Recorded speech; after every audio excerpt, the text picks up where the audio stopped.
Cool. We are live. Hey everyone, this is Brian.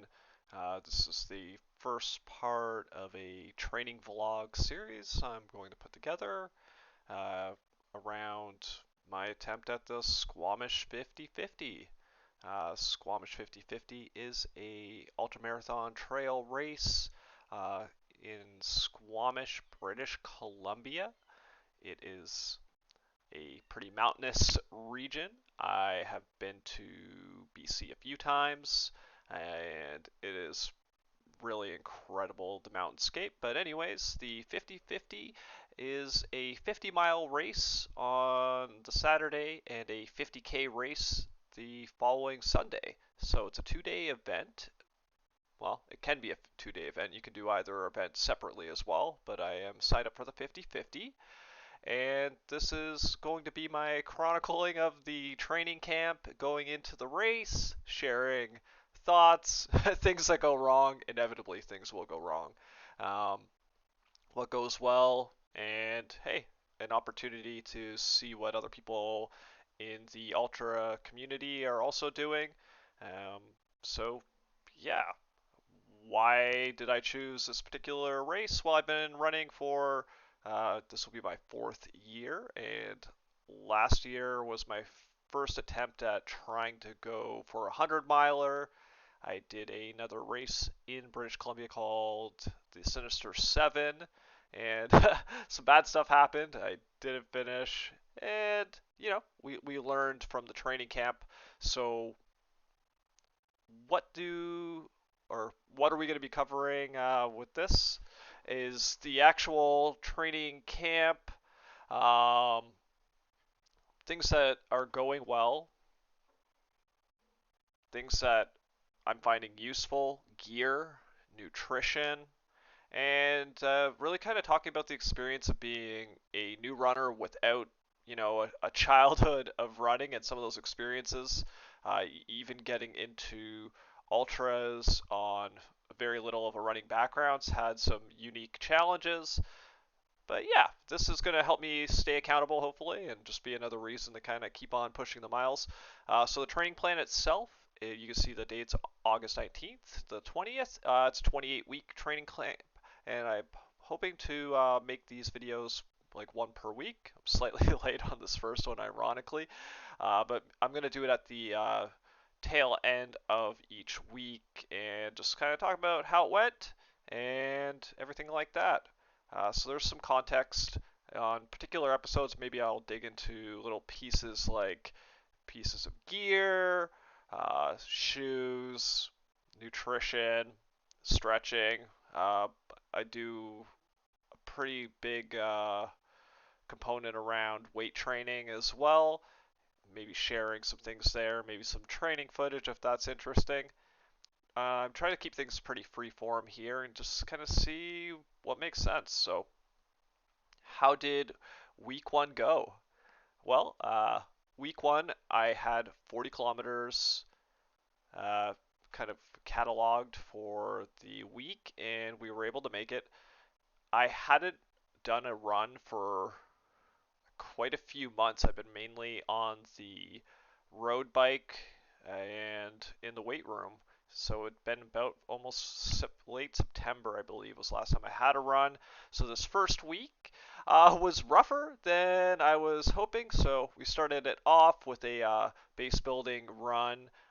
I actually just live north of Toronto in Ontario, Canada, so I'm quite a ways away from British Columbia, and it is in the middle of winter and pretty snowy. There's a little snapshot of what the conditions were like on day one of running. Uh, my economy was so trash. I was trying to go low and slow out the gate with this one, but even being off running for a while, day one was pretty miserable. Pace was bad as expecting, but I wasn't expecting to breathe so hard.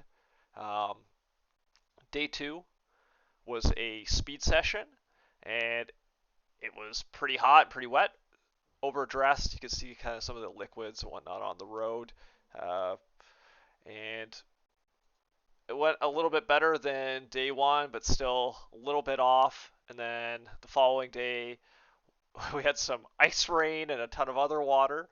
And it was pretty nuts out there. This picture actually doesn't capture the water that was literally running down the street. I ended up wearing like trail shoes on this day 3 run just for some extra traction because getting over the ice and the water running over it was pretty nuts.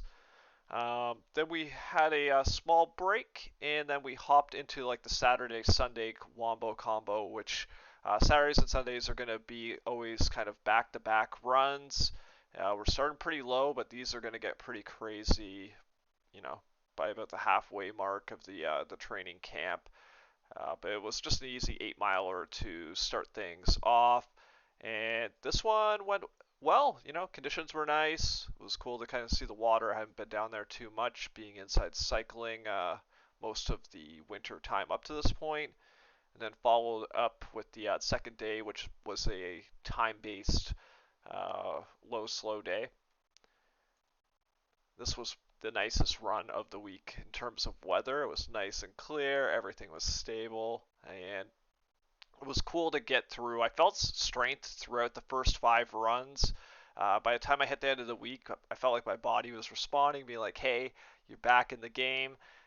Still nowhere close to kind of the efficiency as I was running in last year, but to be expected. The cycling on the bike doesn't translate over the running in like a 1-to-1 correlation. There's definitely gains you keep with your heart conditioning, but something just about the motion of running is very different than cycling. The stresses on your like ankle joints, your knees, and just the way things fire off. It still takes a little bit to get there.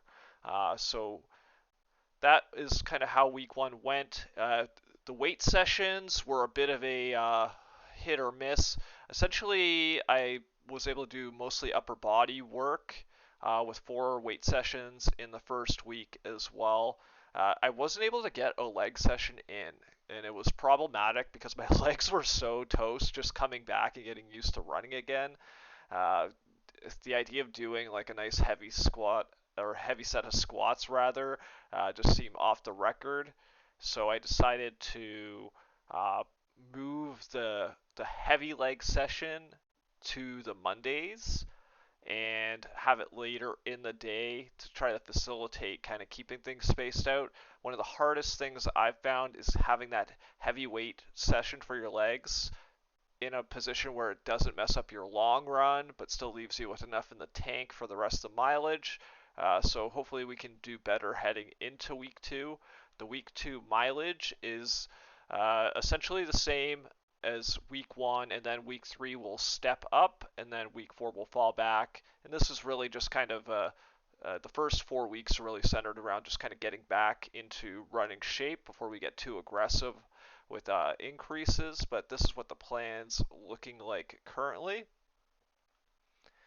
In terms of like starting running gear, I'm pretty much leveraging some shoes I still had from last year, which still have some kilometers on them that aren't quite dead. So I kind of want to go through and I don't want to say waste, but utilize those shoes fully before I look at getting some new gear. Plus, it's in the middle of winter, so let's keep this the good stuff while until the better weather.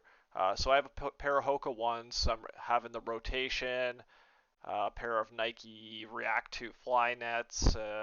Nothing too crazy. These ones are 470 kilometers, so maybe another 100 or so, and these ones are going to start probably being pretty flat. They're starting to die a little bit, but I think they're okay for anything kind of less than 10K.